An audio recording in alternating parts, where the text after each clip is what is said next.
If you're new to the channel, welcome. This is a series dedicated to the day card. So with the cards of truth system, we see that we have one energy which is present on a certain day of the year, and today, being the 24th of September, is a King of Hearts day. If you are an old subscriber, welcome back. And let's see how I see and perceive these cards. Because guys, with me, you probably have noticed so far, what I can do for you is give you my experience with the card. So I don't even want to be right or wrong. I just give you my deep understanding of the card. And maybe in 1 year I would have a deeper take, a deeper understanding, and I would say it in a different way somehow. This is just because the cards of truth for me are a living process. I don't want these videos to be like the textbook where you go and you collect data so that you know what a card is. I don't think it's useful. It can be entertaining, yes, very entertaining and fun. Useful, not really, because I know I have a soul.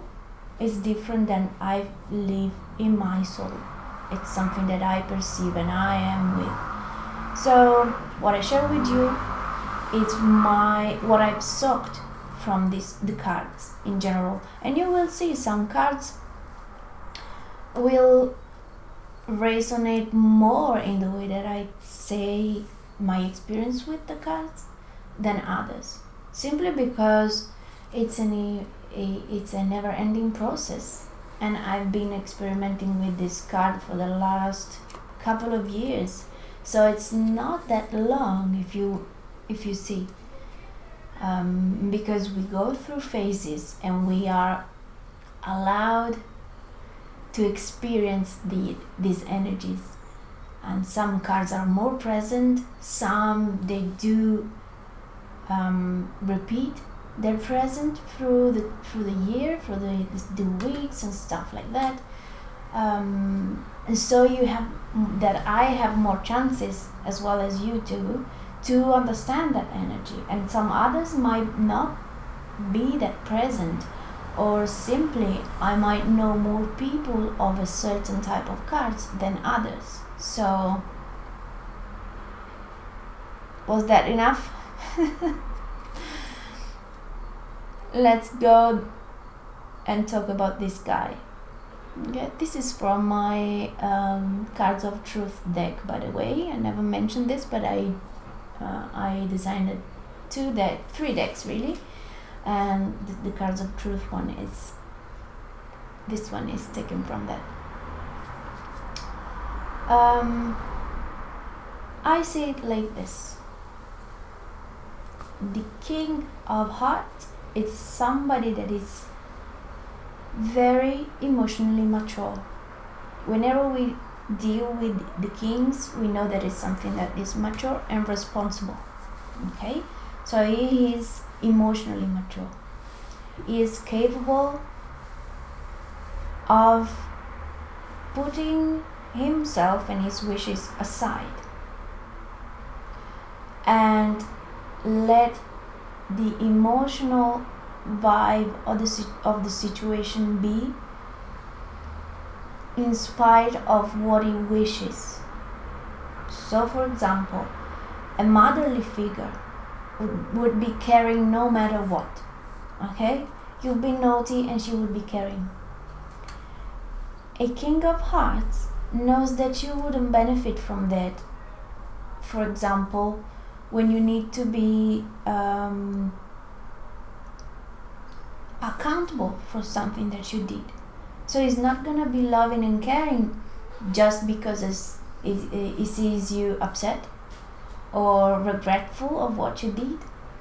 It would be strict. It would be very much coherent with the nature, with the mechanics of nature. So when a punishment is needed, it's going to deliver the punishment. When being fair, it's basically is fair. If you want to look at that like that, it's seriously fair. Yes when is yes, no when is no. Driven by just the circumstances. So the circumstances asks for a yes, is going to deliver. So is, let's say, his voice of reason is not connected to his wishes. Okay? And this is how I have this card in my makeup, so though it's in a bit of a foggy position because it's a Neptune card, and today is a King of Hearts day, so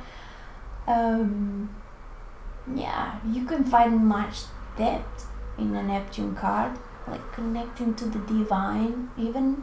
So this, and I can see it in me, I can share this, no problem. I feel a certain alignment when I can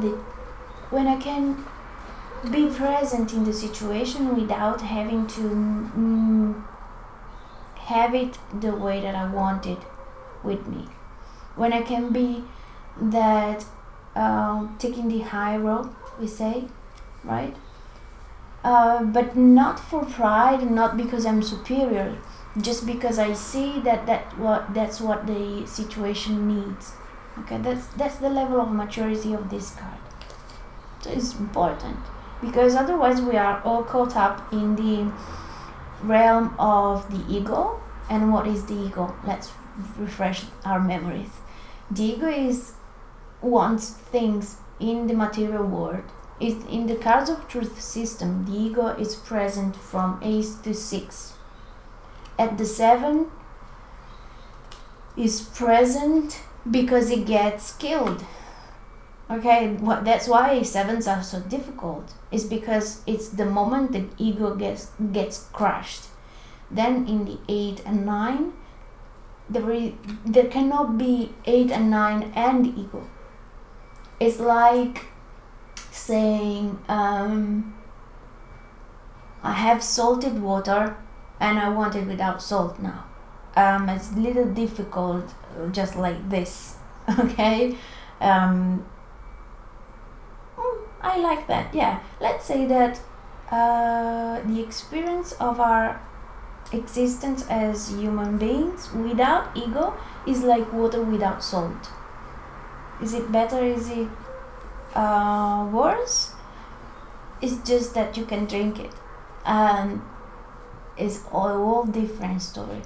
But if you have to take a bath, it's fine even with the salt. So it depends what you have to do and what you need. Okay? So in here, there's no ego basically. This guy doesn't have any ego. So this guy doesn't project onto his actions a side of himself that makes him feel good about himself. Because look, you can be nice and loving to people because that makes you feel good about you. Not even proud, just good. You know, when you freak out because you don't know if you have any value, and so you start to give because so at least I'm good. Okay, it doesn't have this problem. No, its point of reference is outside of this. It's like just what is needed. Let me see. I'm so clean and clear with myself that I can see what is needed and I act upon that observation only. Basically, is responsive, is not reactive. Okay then, I hope you enjoy this video and this series. Wish I can get always better and better in delivering the message and with cards, obviously. If you want a reading with me, you find the details in the description box below. And well, I think I'll see you soon.